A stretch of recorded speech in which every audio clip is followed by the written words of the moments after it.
सूरह अस-सजदा में जिक्र फरमाते हैं कि जिस जन्नत की तलाश में तुम मारे मारे फिरते हो, जिस जन्नत के मुतलाशी बनकर तुम सुबह शाम अमल करते हो, जिस जन्नत के लिए तुम तमाम तर आमाल अफ़आल को बुरुए कार लाते हो कि तुम्हें कल क़यामत के दिन वो हासिल हो जाए, तो इलाहुल आलमीन उस जन्नत के बारे में ये बात कहते हैं जो जन्नत अल्लाह मुत्तकीन को देंगे, परहेजगारों को देंगे, तकवा इख्तियार करने वालों को देंगे। इलाहुल आलमीन उस जन्नत के बारे में फरमाते हैं फला तअलमु नफ्सुम मा उख्फिया लहुम मिन कुर्रति अयुन जज़ाअम बिमा कानू यअमलून।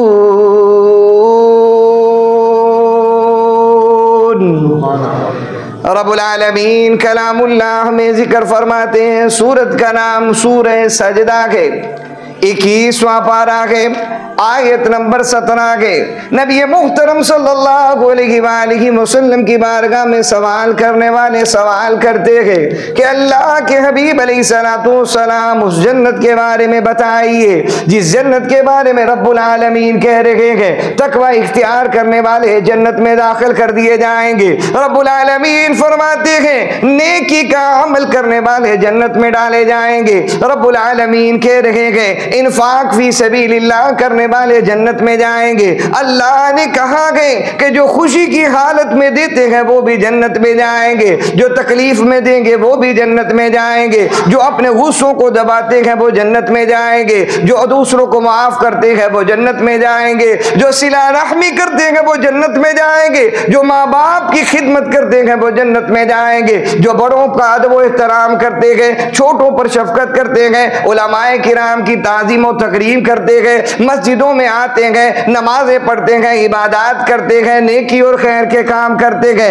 ए अल्लाह के रसूल सल्लल्लाहु अलैहि वसल्लम बताइए तो सही जिस जन्नत के बारे में अल्लाह लालच दे रहे हैं, अल्लाह तमा बढ़ा रहे हैं, अल्लाह इतला दे रहे हैं कि नेकी करोगे मैं जन्नत दूंगा, मेरे नाम पर निकलोगे मैं जन्नत दूंगा, खैर की तरफ बढ़ोगे मैं जन्नत दूंगा, तुम मेरी इबादत करोगे मैं जन्नत दूंगा, जब सारे सोए हो तुम उठकर मुझे याद करोगे जन्नत के बाला खाने तुम्हें दूंगा। ए हबीब नबी करीम सल्लल्लाहु अलैहि वसल्लम बताइए तो सही वो जन्नत कैसी है। रब्बुल आलमीन जिब्रील अमीन को भेजते हैं कि जिब्रील जाओ मेरे महबूब के मानने वाले मुत्तकीन परहेजगार अपना बदला जो जन्नत में देख रहे हैं उस जन्नत के बारे में पूछ रहे हैं, मैं उसका नक्शा खींचता हूँ। अल्लाह रब्बुल आलमीन ने आयत मुबारक नाजिल फरमा दी कि महबूब पढ़कर सुनाइए फला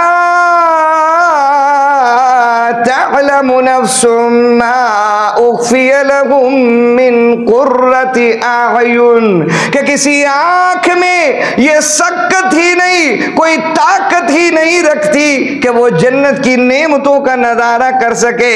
जज़ाअम बिमा कानू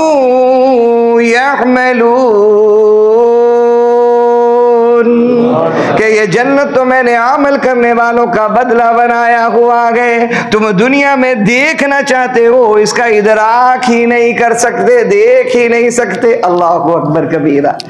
साहबी रसूलुल्लाह सल्लल्लाहु अलैहि वसल्लम से पूछते हैं अल्लाह के रसूल सल्लल्लाहु अलैहि वसल्लम ने ये 3 आयतें उतर गई, जिब्रील अमीन तशरीफ ले आए, 17, 18 और 19 नंबर तीनों आयतें उतरी। नबी अकरम सल्लल्लाहु अलैहि वसल्लम तशरीह करते हुए बताने लगे सहाबी को, क्या सहाबी देख दुनिया की जिंदगी में हर अमल में मुशक्कत है, यहाँ खाना खाने के लिए मुशक्कत है, यहाँ सोना भी मुशक्कत के साथ है, चलना फिरना भी मुशक्कत के साथ है, सारे मुआमलात मुशक्कत के साथ है। मेरे रब ने जन्नत जो तकवा वालों के लिए बनाई है वो ऐसी है वहाँ मुशक्कत का नामो निशान ही नहीं है। रसूल रहमत सल्लल्लाहु अलैहि वसल्लम फरमाते हैं ऐ मेरे सहाबी अल्लाह ने जन्नत को मुशक्कत से ऐसे पाक कर दिया गए वहाँ सारी गज़ाएं खाने के बाद न रफा हाजत होगी पानी भर के डकार आएगा, सब कुछ खत्म कर दिया जाएगा। रफ़े हाजत के लिए मुशक्कत नहीं है, ये फिर मुशक्कत है। हर खाना खाने में मुशक्कत है, फिर रफ़े हाजत को मुशक्कत के साथ जोड़ दिया। नबी अकरम सल्लल्लाहु अलैहि वसल्लम फरमाते हैं वहां अल्लाह ने मुशक्कत को रखा ही नहीं, यहाँ माल कमाने के लिए मुशक्कत, बच्चों को पालने के लिए मुशक्कत, सारे मामलात में मुशक्कत है। ऐ मेरे सहाबी, अल्लाह ने जन्नत को ऐसा बनाया है कि माला आइनुन रात वला उदुनुन समिअत वला खतर फी क़ल्बि बशर, कि ना किसी आंख ने देखा, ना किसी कान ने सुना, ना किसी बशर के दिल में खटका की पैदा हो सका है। मेरे रब ने जन्नत को ऐसा बनाया है। अल्लाहु अकबर, कैसा बनाया है। नबी पाक सल्लल्लाहु अलैहि वसल्लम फरमाया, तवील हदीस है जामे सगीर की, जामे सगीर इमाम बुखारी की दूसरी किताब है, बुखारी के बाद जो आपने लिखी दूसरी सारी हदीसें वहां जमा की। फरमाते अल्लाह के रसूल सल्लल्लाहु अलैहि वसल्लम फिर कहने लगे कि मुशक्कत का नामो निशान ही नहीं जन्नत में। फरमाया सहाबी को अल्लाह के रसूल सल्लल्लाहु अलैहि वसल्लम ने कि देखो अंगूर का लगा हुआ गुच्छा होगा जो बड़ा बेहतरीन होगा, जन्नती का दिल चाहेगा वो गुच्छा खुद ब खुद उसकी झोली में आ जाएगा। यहाँ तो खजूर के दरख्त से खजूरें उतारने पर मुशक्कत, यहाँ अंगूर को फल से जुदा करने में मुशक्कत, यहाँ फल को खरीदने के लिए मुशक्कत। फरमाया अल्लाह के रसूल ने, मेरे साहबी वहां मुशक्कत होगी ही नहीं, वो दरख्त पर लगा होगा गुच्छा उसका, ये देखेगा, इसके दिल में सिर्फ चाहत उठेगी मैं ये अंगूर खाऊं। रसूल फरमाते हैं वो गुच्छा खुद ब खुद उतरेगा, इसकी झोली में आएगा, ये उस गुच्छे को खाएगा, इसके खाते खाते ही इसका दिल करेगा कि मैं अनार खाऊं या मैं खजूर खाऊं, अंगूर नहीं खाना चाहता, तो अल्लाह इसी गुच्छे को अनार या अंगूर में तब्दील फरमा देंगे, दूसरे फल में तब्दील कर देंगे। यह भी मुशक्कत नहीं होगी कि चलो जी अब तो यहाँ क्या है, फल खरीदने है तो मुशक्कत है, पहले उस मुशक्कत के लिए पैसे कमाने पड़ेंगे, फिर उसके बाद आप बाजार जाएंगे, फिर कीमतें आसमान को छू रही है, फिर आप कुछ चाहेंगे कुछ लेंगे, कुछ नहीं खरीदेंगे, जो आपकी बसात में उसको खरीदेंगे। रसूल रहमत सल्लल्लाहु अलैहि वसल्लम फरमाते हैं मेरे साहबी, वहाँ अल्लाह ने इस मुशक्कत को ख़त्म कर दिया है। ये अंगूर का गुच्छा इसकी गोद में होगा, खाते खाते दिल करेगा मैं अनार खाऊं, अल्लाह इसी को अनार में तब्दील फरमा देंगे, अल्लाह इसको अनार में तब्दील फरमा देंगे। सारी नेमतें मिलने के बाद यहाँ बुढ़ापा भी मुशक्कत है, बुढ़ापा भी मुशक्कत है, जवानी भी मुशक्कत है, बचपना भी मुशक्कत है। बच्चा रो रो कर किलता है अपनी बात अपनी माँ को समझाने के लिए कि मुझे दूध पिला दे।